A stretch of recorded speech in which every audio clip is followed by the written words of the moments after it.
Hi guys, how are you my dear friends. हम start करने जा रहे हैं अपना अगला काम मेरे दोस्तों। और इस पर्टिकुलर क्वेश्चन में हमें दिया हुआ है कि क्रॉम्पटन लिमिटेड है ये,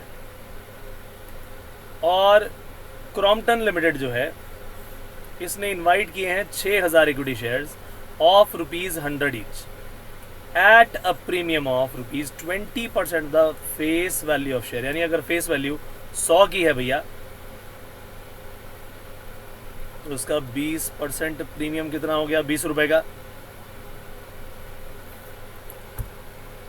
यानी टोटल शेयर 100 प्लस 20 मिला के हो गया 120, जिसमें 20 रुपए का प्रीमियम और 100 रुपए की कैपिटल।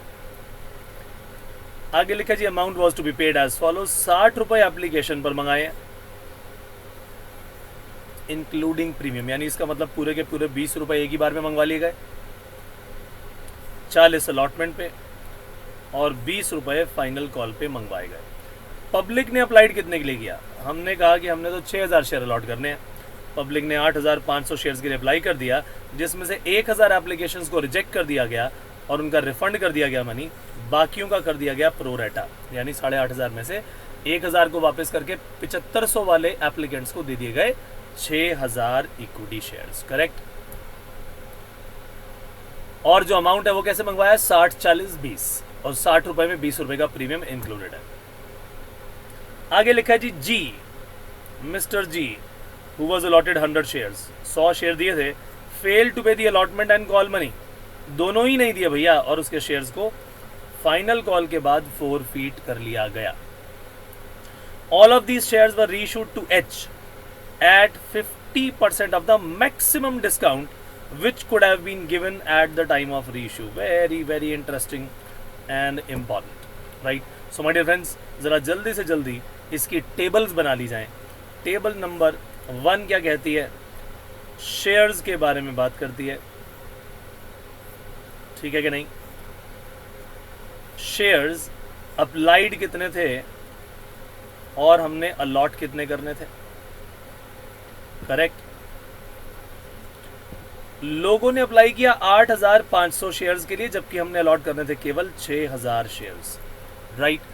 अब इसमें से 1000 वालों को तो एक भी नहीं दिया, पूरा ही रिजेक्ट कर दिया, पैसा वापस कर दिया, और बचे 7500 शेयर्स उनको दे दिए 6000 shares. Is that very clear और नॉट? ये बन गई हमारी टेबल नंबर 1। करेक्ट। तो अप्लाइड और अलॉटेड के इस खेल में कुछ का प्रोरेटा हुआ, कुछ का रिजेक्शन हो गया। टेबल नंबर 2, टेबल नंबर 2 में क्या कहा गया कि भाई एप्लीकेशन है, अलॉटमेंट है और फाइनल कॉल है। एप्लीकेशन 60 रुपए, अलॉटमेंट 40 रुपए और 20 रुपए की फाइनल कॉल, टोटल 120 का हो गया। लेकिन ये कहा कि इस 40 रुपए में ना, सॉरी नॉट इन दिस, इस 60 रुपए में 40 रुपए की कैपिटल है और 20 रुपए का प्रीमियम है। ये प्रीमियम पहले ही एप्लीकेशन में बताया गया है, आइए चेक कर लेते हैं। तो 60 रुपए एप्लीकेशन पर थे इंक्लूडिंग प्रीमियम, ये 20 रुपए प्रीमियम में इंक्लूडेड है, 40 की अलॉटमेंट और 20 की फाइनल कॉल। करेक्ट। इसका मतलब ये हुआ कि भैया ये जो हिस्सा है 40 40 और 20, ये शेयर कैपिटल का हिस्सा हो गया, ये हिस्सा शेयर कैपिटल का हो गया, और ये 20 रुपए का यहाँ पर प्रीमियम हो गया। और एक ही ऐसा व्यक्ति है जिसने पैसा नहीं दिया दोस्तों, नाम है उसका जी, जिसको 100 शेयर्स दिए गए थे। उसने ना अलॉटमेंट दी ना फाइनल कॉल दी। ओके, तो इसके बारे में लिख लीजिए कि भैया जी 100 शेयर्स इसके अलॉट किए गए थे, ये 100 शेयर्स इसके अलॉट किए गए थे। करेक्ट। ये 100 के 100 शेयर फॉरफीट किए जाएंगे for non payment of allotment and call money. यानी एप्लीकेशन आ गई, अलॉटमेंट नहीं आई, फाइनल कॉल नहीं आई, उसके बाद जाके इसे फॉरफीट कर लिया गया। और जहां फॉरफीट किया जाता है मैं वहीं पर लाइन लगा देता हूं। Correct. So my dear friends, ये है टेबल नंबर 2 हमारे सामने। अब जरा इसके बारे में जरा जल्दी से जल्दी एंट्रीज का काम शुरू किया जाए। सबसे पहले पैसा मेरे दोस्तों आएगा bank account debit to share application account. लोगों ने 8,500 शेयर्स के लिए अप्लाई किया था दोस्तों एट द रेट ऑफ 60। क्या हमारे पास ये पैसा आएगा कि नहीं आएगा? बिल्कुल आएगा जी। एट द रेट ऑफ 60 जो है हमारे पास ये पैसा आएगा। तो 8500 शेयर्स के लिए लोगों ने अप्लाई किया था। जितने शेयर्स के लिए अप्लाई किया जाता है उतने शेयर पर ही तो एप्लीकेशन का पैसा आता है हमेशा। तो यहाँ पर 8500 शेयर्स के लिए अप्लाई किया गया है और अमाउंट कितना है? अमाउंट है भैया ये एप्लीकेशन का 60 रुपये, दिख रहा है सबको ये। और इसी अमाउंट का हमारे पास क्या आने वाला है? 60 के अकॉर्डिंगली 8500 शेयर्स का 5,10,000 रुपये। क्या ये बात सबको अच्छी तरह समझ में आई?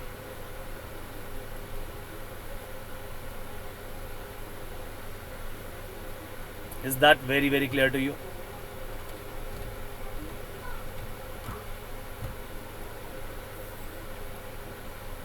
अब आती है कहानी पॉइंट नंबर 2 की। अब इसके बाद यही शेयर एप्लीकेशन का पैसा हमें ट्रांसफर करना होगा। Share application account debit 5,10,000। कुछ हिस्सा इसका शेयर कैपिटल में जाना है दोस्तों। इसी में सिक्योरिटीज प्रीमियम भी था, 20 रुपए पर शेयर का प्रीमियम भी था, तो वो भी यहाँ जाएगा। और जो कुछ पैसा ऐसा भी था जिसे हमने रिटर्न कर दिया तो 2 से बैंक अकाउंट करके वापस किया जाएगा। लेकिन जिनका प्रो रेटा किया है उनका पैसा तो शेयर अलॉटमेंट में एडजस्ट होगा। बोलो यस और नो? तो उसे शेयर अलॉटमेंट में ट्रांसफर कर दिया जाएगा। ये 5,10,000 डेबिट कर दिए और शेयर कैपिटल में कितना जाएगा? जितने शेयर्स मैंने अलॉट किए, मैंने 6,000 शेयर अलॉट किए थे तो भैया 40 रुपए के हिसाब से कैपिटल में जाना चाहिए और 6,000 शेयर पर 20 रुपए के हिसाब से सिक्योरिटीज प्रीमियम में पैसा जाना चाहिए। 1000 शेयर का पैसा पूरा का पूरा वापस किया था, 60 रुपए के हिसाब से आया, 60 रुपए के हिसाब से वापस कर दिया तो वो पैसा बैंक में ट्रांसफर कर दिया जाएगा। लो जी लो, पैसा अपना वापस ले लो। और कुछ जिनका प्रो रेटा किया था 7500 वालों को हमने कितने दिए थे? 6,000, यानी 1500 शेयर पर 60 के अकॉर्डिंगली एक्स्ट्रा पैसा आया जो कि क्या किया जाएगा? वो सारा का सारा पैसा अलॉटमेंट में ट्रांसफर कर दिया जाएगा। सो ये कितना आ गया? 2,40,000। ये कितना आ गया? 1,20,000। ये आ गया 60,000 और ये आ गया 90,000। एक बार सबका टोटल कर लीजिए, 270 और 240, 51 करेक्ट। तो इन सब का टोटल करेंगे तो आंसर यही आएगा मेरे भाई। अब मुझे शेयर अलॉटमेंट की कहानी स्टार्ट करनी है जी। शेयर अलॉटमेंट का पैसा ड्यू किया जाएगा। सो तीसरी एंट्री जो हमारी यहाँ होने वाली है वो क्या है? Share allotment account debit to share capital account. और अलॉटमेंट में किसी भी तरह का प्रीमियम तो है नहीं। हमने 6,000 शेयर्स अलॉट किए हुए हैं और 40 रुपए की अलॉटमेंट थी। क्या ये बात ठीक है क्या नहीं? तो भैया 2,40,000 रुपए का ये अमाउंट है। 40 रुपए की अलॉटमेंट थी क्या नहीं थी? ये थी 40 रुपए की अलॉटमेंट। और जितने शेयर्स हमने अलॉट किए हैं वही क्या है? जितने शेयर्स हमने अलॉट किए हैं, जितने शेयर्स भी मैंने अलॉट किए,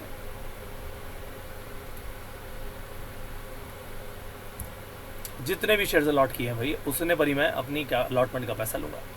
अब सवाल ये आता है क्या सारा का सारा पैसा मुझे यहां पर मिल गया क्या? क्योंकि अब मुझे ड्यू की एंट्री के बाद ये रिसीव्ड की एंट्री पास करनी है कि कितना पैसा मुझे मिला। Bank account debit to share, bank account debit to share allotment account. तो भैया ड्यू कितना था?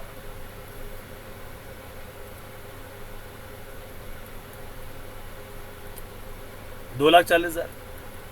Not paid by G. Mister G ने अपने 100 शेयर पर पैसा नहीं दिया था। हमने कहा मिस्टर जी ये देखो 40 रुपए के हिसाब से अपने 100 शेयर पर पैसा नहीं दिया। वो कह रहे कैसी बात कर रहे हो भैया? मैंने जब शेयर्स अप्लाई किए थे उस समय तो मैंने ज़्यादा शेयर्स के लिए अप्लाई किया था। हमने कहा हाँ जी हाँ। और वो कहेगा जी आपने मुझे कम शेयर्स दिए थे, हम बोलेंगे यस कम दिए थे। तो भैया जिस शेयर पर मैंने पैसा दे दिया लेकिन वो तुमने मुझे अलॉट नहीं किए, तो वो मेरा एक्स्ट्रा मनी भी तो आया हुआ है। हम कहेंगे हाँ हाँ हाँ बिल्कुल आपका एक्स्ट्रा मनी आया हुआ है। तो कहेगा भाई साहब मेरा अलॉटमेंट पर वो एडजस्ट होना चाहिए कि नहीं होना चाहिए? हम कहेंगे हाँ जी हाँ होगा। तो पूछेगा बताओ मुझे अलॉटमेंट पे कितना देना है, अभी बता देते हैं। सो पहला पॉइंट निकालेंगे ये कि उसको 100 शेयर अलॉट किए, मगर उसने अप्लाई कितने के लिए किया था? शेयर्स अप्लाइड बाय मिस्टर जी। पहला पॉइंट तो ये हो गया। तो सबसे पहले तो इसी की कैलकुलेशन की जाएगी। फिर उसके बाद ये कैलकुलेट किया जाएगा कि एक्स्ट्रा मनी उसने एप्लीकेशन पर कितना पे किया था। Extra money paid on application by mister G. ठीक है जी, कितना उसने एक्स्ट्रा पे किया था हम वो देख लेते हैं यहां पर। फिर तीसरा पॉइंट ये है कि भाई अलॉटमेंट पर जितना पैसा बचा था, जितना ड्यू होना था वो तो ठीक है, उसमें से एक्स्ट्रा मनी माइनस कर देंगे। भाई जो बाकी बचा था वो तो दोगे, लेकिन पता लगा इसने अलॉटमेंट का वो पैसा भी नहीं दिया था। So amount not paid by G on allotment, इसकी भी कैलकुलेशन हमें यहीं पर करनी पड़ेगी। से यस और नो। तो ये तीनों बातें यहीं पर डिस्कस होंगी। सबसे पहला काम क्या होगा, कितने शेयर्स के लिए आपने अप्लाई किया। क्या कहा मैंने? कितने शेयर्स के लिए आपने अप्लाई किया। तो भाई हमने कितने शेयर्स अलॉट किए थे इन टोटल? हमने 6000 शेयर्स उन्हें अलॉट किए थे जिन लोगों ने अप्लाई किया था 7500 शेयर्स के लिए। सर जी 8500 थे एप्लीकेशन में तो। अरे भाई उसमें से 1000 तो हमने रिजेक्ट कर दिए थे।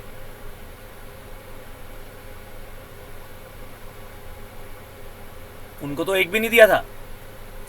तो जिनको भी दिया, जैसे 100 शेयर इसको अगर हमने अलॉट किए हैं मिस्टर जी को, तो ये इसी कैटेगरी में से तो होगा जिसमें 7500 वालों को 6000 दिए थे। सो 7500 डिवाइडेड बाय 6000 मल्टीप्लाइड बाय 100, ये मेरे दोस्तों कितना आ गया? ये कैलकुलेट करने के बाद आया हमारा 125 शेयर्स। यानी ये है शेयर्स अप्लाइड बाय, ये क्या है? Shares applied by mister G. ठीक है जी। तो भैया एप्लीकेशन में कितना मनी इसने भेजा होगा? 125 शेयर्स के लिए अगर इसने अप्लाई किया है तो 125 शेयर्स पर एप्लीकेशन के हिसाब से 60 रुपए भी दिए होंगे,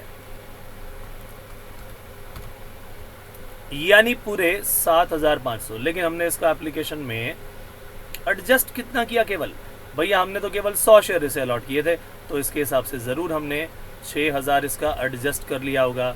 यानी इसका 1500 रुपये एक्स्ट्रा मनी आ चुका है एप्लीकेशन पर। और ये तो बात बिल्कुल ठीक है। और हम इसे बोलेंगे ठीक है भैया अलॉटमेंट के टाइम में आप ये पैसा मत देना। तो पूछेगा जी बताओ अलॉटमेंट पे कितना देना है? हम बोलेंगे ओके बताते हैं। अलॉटमेंट पे जो ड्यू बनता है वो तो हमने आपको 100 शेयर दिए हैं और 40 के हिसाब से 4000 आपको देने हैं, जिसमें से आपने पहले ही हमें एक्स्ट्रा दिया हुआ है ये 1500 रुपए। यानी ठीक है जी, बस बचे हुए 2500 रुपए आपने देने हैं। लाओ जी लाओ अमाउंट दो, बट उसने दिया नहीं। सो यही तो वो अमाउंट है, अमाउंट नॉट पेड बाय जी। तो जी ने क्या किया? ये 1500 रुपये एक्स्ट्रा दिए थे और 2500 रुपये जो अलॉटमेंट पर देने थे वो उसने दिए नहीं दिए। तो हम कहेंगे ठीक है भैया देखो अलॉटमेंट पर 2,40,000 आने थे और 2500 रुपये तो इसने दिए नहीं, यानी बाकी सब लोगों ने तो पैसा दे दिया। से यस और नो। तो भैया 2,40,000 में से 2500 माइनस करने के बाद 2,37,500 हमारे अकाउंट में आ गए होंगे कि नहीं? किसके अगेंस्ट? किसके अगेंस्ट? इसी शेयर अलॉटमेंट के अगेंस्ट। हो गया काम। अब भैया कॉल मिलाओ जरा। कौन सी कॉल मिलाओ? अरे भैया कॉल यानी कॉल का पैसा मंगाओ, शेयर फाइनल कॉल का पैसा मंगाइए, शेयर फाइनल कॉल अकाउंट को ड्यू करिए। Share final call account debit to share capital account. 6000 share जितने हमने अलॉट किए हैं सब पर 20 रुपए के अकॉर्डिंगली पैसा आ जाना चाहिए। बोलो यस और नो। आ जाना चाहिए जी, आ जाना चाहिए। 1,20,000 आ जाना चाहिए। लेकिन आया कितना भाई साहब? बैंक में सारा का सारा पैसा तो नहीं आ पाया। Against this share final call, so bank account debit to share final call account. कितना पैसा आएगा जी? भैया ड्यू तो 1,20,000 था, लेकिन ये मिस्टर जी ने कुछ ऐसा अमाउंट था जो पे नहीं किया। अपने 100 शेयर्स पर 20 रुपए के अकॉर्डिंगली इसने 2,000 रुपए नहीं दिए, यानी इसका मतलब बचा हुआ 1,18,000 आ गया। यस, बाकी सारा पैसा आ गया। ठीक है जी, हम तो हो गए निश्चिंत। लेकिन बाकी जो शेयर फोरफीट कर लिए भैया, उसका भी कुछ हुआ? जी हाँ, 100 के 100 शेयर्स को रीइश्यू कर दिया गया। और रीइश्यू किया गया बड़े ही मस्त तरीके से, यहां पर दी हुई है बढ़िया तरीके से कि डिस्काउंट पे रीइश्यू किया है। और जितना मैक्सिमम डिस्काउंट अलाउ कर सकते हैं ना, उसके 50% डिस्काउंट पे हमने शेयर्स अलॉट कर दिया। अब इस बात को जिंदगी में ध्यान रखिएगा कि शेयर फोर फीचर जब पहले होता है और जब उसका रीइश्यू होता है, तो यहाँ पर इन चीज़ों का बड़ा रोल प्ले है। तो सबसे पहले हम शेयर फोरफीट करेंगे, फिर इसके रीइश्यू की बातें करेंगे। करेक्ट? तो पहले इन 100 शेयर्स का ज़रा फोर फीचर कर लें, तो इस रीइश्यू की एंट्री की बात करेंगे। सो जब भी शेयर फोरफीट होते हैं तो भैया कैपिटल रिड्यूस होती है, शेयर कैपिटल को डेबिट कर दिया जाता है। हम कहेंगे 100 शेयर्स थे और उस पर आज तक कॉल्ड अप कैपिटल कितनी थी? इसके अंदर प्रीमियम का हिस्सा नहीं लिया जाता। तो भैया 100 का शेयर था, 20 का प्रीमियम। तो क्या 100 के 100 रुपए पूरे आज तक मंगवा चुके हैं आप इससे? हाँ जी, हम मंगवा चुके थे, लेकिन दिया ही नहीं भाई ने। कोई बात नहीं। अब सिक्योरिटी प्रीमियम को भी मैं डेबिट करूंगा, बशर्ते वो पैसा मैंने मंगवाया और नहीं आया। यहां पर सिक्योरिटी प्रीमियम को भी डेबिट करूंगा मैं, शर्त यह कि मैंने मंगवाया और वो आया नहीं। लेकिन भैया यहां तो एप्लीकेशन में ही था वो प्रीमियम, और एप्लीकेशन का पैसा तो उसने दे दिया। इसका मतलब ये हुआ कि सिक्योरिटी प्रीमियम जो ये था हमने मंगवाया और वो आ भी गया, तो उसको दोबारा से डेबिट करने की आवश्यकता नहीं है अब। तो अब क्या करें जी? अब शेयर फोर फीचर करते हैं। जितना पैसा आपके पास आ चुका है वो फोरफीट कर लो, लेकिन ध्यान रहे हमेशा और हमेशा शेयर फोर फीचर में कैपिटल वाला अमाउंट ज्यादा है, कभी भी प्रीमियम का अमाउंट इसमें जाएगा ही नहीं। कभी भी प्रीमियम का अमाउंट इसमें ऐड होगा ही नहीं, देख लेना आप। ये ट्रिक है। और ट्रिक क्या है? सिक्योरिटी प्रीमियम जो तुमने डेबिट नहीं किया तो क्रेडिट में भी नहीं आएगा, एज सिंपल एज दिस। तो आज तक इसने दिया क्या था भाई?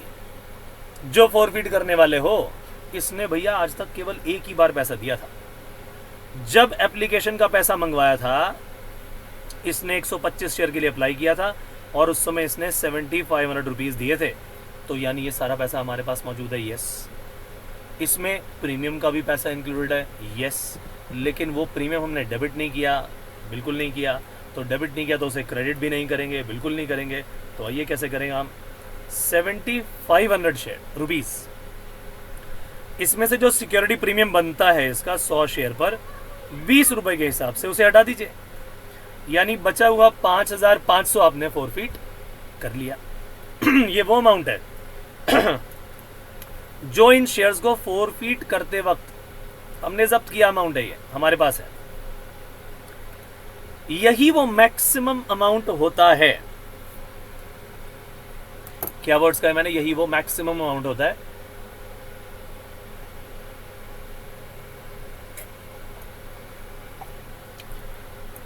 जिसे डिस्काउंट के रूप में दिया जा सकता है।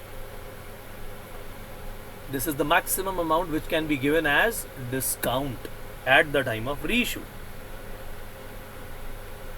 तो इसका मतलब अब शेयर अलॉटमेंट पर जो पैसा नहीं आया था वो लिखा जाएगा, शेयर फाइनल कॉल पर जो पैसा नहीं आया वो लिखा जाएगा। तो शेयर अलॉटमेंट पर कितना नहीं आया भैया, ज़रा देख लो, हमारे पास सामने तस्वीर है उसकी, ये देखिए 2500 नहीं दिया, तो भैया ज़रा जाके यहाँ लिख लीजिए कि 2500 नहीं दिया जी। ओके, अच्छा ये बताओ ज़रा फाइनल कॉल पे कितना पैसा नहीं आया। ये लिखा भैया 2000 रुपये नहीं आए उसके, ठीक है जी, तो ये 2000 रुपये भी लिख देते हैं फाइनल कॉल के, ठीक है कि नहीं। ये 2000 भी हमने यहाँ लिख दी।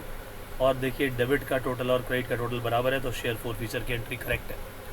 अब हमने ये चीज़ यहाँ सीखी, यही वो जो अमाउंट मैंने फोरफीट किया है, अगर मैं इन सारे के सारे 100 के 100 शेयर्स को री इशू कर देता हूँ, तो री इशू करते वक्त जो मैं डिस्काउंट दे सकता हूँ वो मैक्सिमम यही अमाउंट होता है। इससे ज़्यादा जितना मैंने फोरफीट किया है, जितना मैं ऑलरेडी रिसीव कर चुका हूँ, उससे ज़्यादा का अमाउंट मैं डिस्काउंट के रूप में नहीं दे सकता किसी भी हाल में। बात समझ में आई? इसका मतलब क्या हुआ? इसका मतलब क्या हुआ भैया? इसका मतलब ये हुआ कि क्वेश्चन में जो लिखा है कि जितना मैक्सिमम परमिसिबल डिस्काउंट रीइश्यू के समय हो सकता है, उसका आधा हमने दे दिया। बोलो यस और नो? यानी इसके हिसाब से तो 5500 रुपए मैक्सिमम डिस्काउंट दिया जा सकता है। बोलो यस और नो? भैया जितना मैंने फोरफीट किया है उसका आधा यानी 2750, इसका आधा 2750, उतना ही डिस्काउंट दे करके हमने क्या कर दिया है? री इशू कर दिया है। इसका मतलब ये हुआ कि जब हमने बैंक में पैसा मंगवाया कि जी री इशू के समय हमने जो ये शेयर्स री इशू किए, कितने रुपए में री इशू किए ये तो बताया ही नहीं, बिल्कुल नहीं बताया। और 100 शेयर री इशू किए ये बता दिया बस, और जाहिर सी बात है कुछ नहीं बोला तो फुल्ली पेड अप है। आज तक जितना भी हम मंगवा चुके हैं उतने तक तो पेड अप होता ही है, हमने फुल्ली मंगवा लिया है, तो ये 10,000 के शेयर्स हमने दे दिए। लेकिन पैसा कितना दिया बैंक में ये तो बताया नहीं, लेकिन हमने उसे डिस्काउंट कितना दिया री इशू के समय वो उसने हमें बता दिया। और री इशू के समय जो मैक्सिमम डिस्काउंट अवेलेबल होता है वो फोरफीट किया हुआ अमाउंट होता है। और ध्यान रखिए, री इशू के समय जो भी डिस्काउंट अलाउ किया जाता है ये हम शेयर फोरफीचर अकाउंट में से ही लेते हैं। Discount allowed at the time of री इशू, ये कहां से लिया जाता है? शेयर फोरफीचर अकाउंट से लिया जाता है। यानी इस नुकसान की भरपाई उसी अकाउंट से होगी जहां पर इसके अगेंस्ट हमने फायदा रखा था, इसके अगेंस्ट हमने फायदा कमा के रखा था, वो 5500 था। तो उसने कहा जी डिस्काउंट पे इशू कर दो। लेकिन कितने डिस्काउंट पे? भैया जितना मैक्सिमम परमिसिबल है वो कितना है? 5500, उसका आधा दे दो, यानी 2750 के डिस्काउंट पे इशू कर दो, यानी उतना ही पैसा हमें शेयर फोरफीचर से लेना पड़ेगा। This is very very important question, बहुत सारे बच्चे इसको समझ ही नहीं पाएंगे, सो आप ध्यान से करिएगा इसे। अब सवाल ये आता है, इसका मतलब इससे क्लियरली पता लग गया कि 7250 में ये सारे के सारे शेयर्स री इशू कर दिए गए। Very very important question. अब ध्यान देने वाली बात क्या है कि जी 5500 रुपया जो था ये हमने फोरफीचर में डाला था, और री इशू के समय 2750 हमने क्या कर दिया? री इशू के समय 2750 का डिस्काउंट दे दिया, जो कि हमने शेयर फोरफीचर में से ले लिया। अब ऐसी सिचुएशन में कैपिटल रिजर्व में क्या एंट्री होगी भैया? आइए देखें। Share forfeiture account debit to capital reserve account. This question is very very very important. तो भैया 5500 मेरे शेयर फोरफीचर में था, सारे के सारे मैंने शेयर्स फोरफीट कर लिए थे, जो वो सब री इशू कर दिए थे, और उस पर नुकसान कितना हुआ? डिस्काउंट कितना दिया था? 2750 का, यानी जो बचा 2750 वो मेरा रियलाइज्ड कैपिटल प्रॉफिट हो गया। और जब कैपिटल प्रॉफिट रियलाइज हो जाता है उसे कैपिटल रिजर्व में ट्रांसफर किया जा सकता है। तो भैया ये थी हमारी एंट्री नंबर 8, और ये थी हमारी एंट्री नंबर 9। क्या ये बात सबको अच्छी तरह समझ में आई? सो मेरे दोस्तों, ये क्वेश्चन भी हमारा यहीं हो गया समाप्त। बहुत ही मज़ेदार, बहुत ही इंटरेस्टिंग क्वेश्चन था ये, क्रॉम्पटन लिमिटेड वाला, बहुत ही इंपॉर्टेंट क्वेश्चन। और ख़ासकर जो इसका रीशो का काम था, that was very very very interesting, right. So my dear friends, ये